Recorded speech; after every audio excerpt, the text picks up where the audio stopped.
Hello friends, अगर आप हमारे चैनल पर नए हैं तो हमारे चैनल को सबसे पहले लाइक और सब्सक्राइब कर लें। बहुत बड़ी खबर आई है। इंडिया न्यूज़ के माध्यम से मक्का मदीना पर मिसाइल से हमला किया गया है। आइए जानते हैं पूरी न्यूज़ क्या है, पूरी खबर क्या है। इंडिया न्यूज़ के माध्यम से सोशल मीडिया पे छाया हुआ है ये खबर कि मक्का मदीना पर हमला हुआ है मिसाइल के माध्यम से। आइए देखते हैं पूरी खबर क्या है। खबर सामने आ रही है जहां मक्का मदीना के ठीक ऊपर मिसाइल अटैक हुआ है। इजराइल की ओर से दागी गई है मिसाइल अटैक से हड़कंप मच गया है। तो आपको बता दें, मक्का मदीना के ठीक ऊपर मिसाइल अटैक हुआ है। इजराइल की ओर से दागी गई है यह मिसाइल, और ये जो हड़कंप है इस मिसाइल अटैक से मक्का मदीना के ठीक ऊपर, आप देखिए कि किस तरीके से ये हमला हुआ है। इजराइल की ओर से ये मिसाइल दागी गई है, ये जानकारी भी सामने आ रही है। और अजय की लगातार जो मौजूदगी है वो हमारे साथ है। अजय, क्या हूती के आतंकवादी हैं जिन्होंने इस घटना को अंजाम दिया है? क्योंकि जो तस्वीरें सामने आ रही है वो डराने वाली हैं।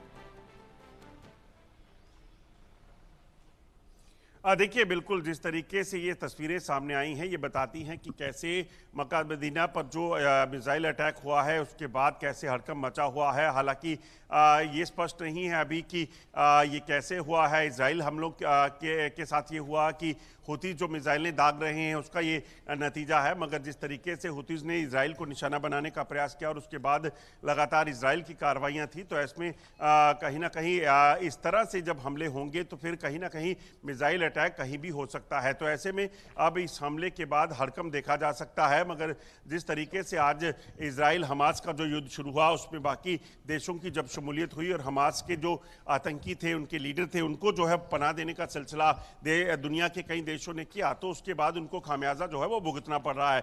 यही लग रहा है कि जिस तरीके से जो पनाह जो है वो हमास के आतंकियों को, लीडरों को जो है दी जा रही थी इस देश में, उसके बाद जो है ये कार्रवाइयाँ इजराइल की तरफ से की गई थी और इजराइल ने इस चीज को माना भी था। अच्छा अजय, देखिए एक बात तो यह है कि पिछले कुछ दिनों से अगर आप इजराइल की गतिविधियों को देखें तो वो ऐसी ऐसी जगहों पर हमला कर रहा है जो अनएक्सपेक्टेड है। क्या इजराइल अब ये मानकर बैठा है आर या पार की स्थिति में? क्योंकि आप देखिए सना में उसने हमला किया था, कतर में हमला कर दिया था जहां पर कि शांति के लिए बातचीत चल रही थी, तो और अब ये हमला किया गया है। कुल मिलाकर इजराइल की मंशा क्या लग रही है? देखिए, इजराइल ने पहले दिन ही साफ कर दिया था जब उसने हमास का हमला हुआ था। उसने कहा था कि हमास को वो पूरे तरीके से बर्बाद कर देगा। हमास पर, गाजा पट्टी पर हमलों के बाद आप देखें तो जिस तरीके से कार्रवाइयां हुई, उसके बाद जो कार्रवाइयां बाकी देशों पे, हुतीस पर कार्रवाई हुई, हुतीस पर हमले हुए, आप देखें तो लेबनान में हमले हुए, अब जो है मक्का की बात की जा रही है। तो आप देखें तो इस कतर में जो हमले हो रहे हैं इसकी वजह बड़ी साफ है।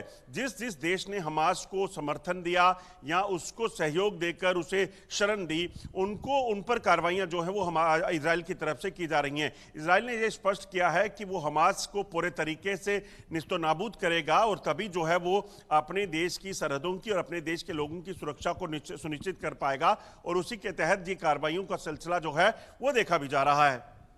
कुल मिलाकर अजय ये माना जाए कि जो नेतन्याहू लगातार कहते हैं कि चाहे हमास हो, हुती हो या कोई भी आतंकवादी संगठन हो, और सबसे बड़ी बात कि उनका साथ जिसने भी दिया है, जिस तरीके से दिया है, चाहे आप हथियार देकर दे, पैसे देकर दे, सैनिक देकर दे, चाहे कैसे भी आप अगर करेंगे तो मतलब आप सीधे सीधे हमसे दुश्मनी ले रहे हैं और इजराइल का वो दुश्मन बन जाएगा जो हुती या हमास जैसे आतंकवादियों का साथ देगा।